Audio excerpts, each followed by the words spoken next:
கருவேப்பிலை சமையலை பார்க்கும் அனைத்து நேயர்களுக்கும் எனது வணக்கம். இன்னைக்கு நம்ம கருவேப்பிலை சமையல்ல என்ன பார்க்க போறோம்? 1 பாட் 1 ஷாட் சாம்பார் சாதம், ரெடிமேட் சாம்பார் சாதம். இப்போ நம்ம எப்படி சாம்பார் சாதம் பண்றோன்றத சொல்ல போறேன். அதுக்கு நீங்க உங்க ஒரு பாத்திரம் அளவு எடுத்துக்கோங்க. அந்த பாத்திரத்திலேயே எல்லா மெஷர்மெண்ட்டும் வச்சுக்கோங்க. இப்போ நான் ஒரு பாத்திரம் எடுத்திருக்கேன். அது ஒரு 1.25 அழாக்கு பிடிக்கும். அதை அரிசி எடுத்திருக்கேன். அதை நல்லா அலம்பி போட்டுடுறேன். அந்த அளவு பாத்திரத்திலேயே எடுத்த பாத்திரத்திலே 3/4 அளவுக்கு துவரம்பருப்பு போடணும். இப்போ நீங்க நம்ம கருவேப்பிலை சமையலை பார்க்குறீங்க, ஆதரவு கொடுக்குறீங்க, ரொம்ப நன்றி. நீங்க கீழே இருக்கிற அந்த சப்ஸ்கிரைப் பட்டனை டச் பண்ணிட்டு பக்கத்திலேயே ஒரு பெல் ஐக்கான் வரும், அதையும் டச் பண்ணிடுங்க. நான் ரொம்ப சந்தோஷப்படுவேன். இப்போ சொன்னேன் இல்லையா, துவரம்பருப்பு அதை நல்லா அலம்பி, இப்போ துவரம்பருப்பு அந்த அளவு பாத்திரத்தில் 3/4 பங்கு போட்டிருக்கோம். அதை நீங்கள் கொஞ்சம் கரெக்டாக மெஷர் பண்ணிக்கோங்க. ஏன்னா மெஷர்மெண்ட்டு ரொம்ப இம்பார்ட்டண்ட்டு. மெஷர்மெண்ட்டு கரெக்டாக போட்டோன்னா எல்லாமே கரெக்டாக இருக்கும். இப்போ அடுத்தது காய்கறிலாம் போட போகிறோம். காய்கறி என்னென்ன காய்கறி போட போகிறோன்னா, காலிஃப்ளவர், கத்திரிக்காய், பீன்ஸ், கேரட், முள்ளங்கி, பட்டாணி, வெங்காயம், தக்காளி எல்லாத்தையும் பார்த்தீங்கன்னா நம்ம அளவு பாத்திரத்தில் 2 வரும். தக்காளி ஒரு 3 தக்காளி, சின்ன வெங்காயமாக இருந்தால் ஒரு 10 சின்ன வெங்காயம், பெரிய வெங்காயமாக இருந்தால் ஒரு வெங்காயம் நறுக்கி வச்சுக்கோங்க. இப்போ நம்ம அளவு பாத்திரத்தில் அளந்து பார்த்தோம்னா கரெக்டாக எல்லாம் சேர்த்து 2 பாத்திரம் வரும். 2 பச்சை மிளகாய் போட்டுக்கோங்க. எப்பவுமே அதுக்கு தனி ஃப்ளேவர் உண்டு பச்சை மிளகாய்க்கு. அதில் லைட்டாக விட்டமின் சி கூட இருக்குது. அதாவது அந்த ஒரு புளிப்பு தன்மை.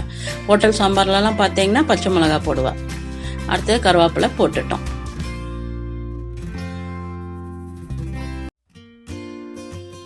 இப்போ பாருங்க, அந்த தனியாத்தூள் 4 ஸ்பூன் டேபிள் ஸ்பூன் போட்டிருக்கேன். பியூராக அரைச்ச தனியாத்தூள். அப்புறம் இது பியூர் மிளகா பொடி 1 ஸ்பூன். அடுத்ததா நம்ம கரம் மசாலா ஒரு 1/2 ஸ்பூன் போட்டுக்கிறோம். அதுக்கப்புறமா எப்பவுமே மஞ்சள் பொடி தெரியும் உங்களுக்கு, கிருமி நாசினி, வயிற்று புண்ணு, வாய்ப்புண்ணு, காரத்துல அதனால நம்ம ஒரு 1/2 ஸ்பூன் கொஞ்சம் கம்மியா மஞ்சத்தூள் போட்டிருக்கோம். அடுத்ததா நம்ம கண்டிப்பா வெந்தயத்தூள் போடுவோம். அதை என்ன பண்ணணும், வீட்டுல நல்லா வறுத்து அரைச்சி பொடி பண்ணி வச்சுக்கணும். ஏன்னா அதுல அயன் சக்தி இருக்கு, ரொம்ப உடம்புக்கு நல்லது, குளிர்ச்சி, புண்ணெல்லாம் ஆத்தும். ஸோ இதெல்லாம் போட்டாச்சு. இப்போ நம்ம அதுக்கு தேவையான தண்ணி ஊற்றணும்.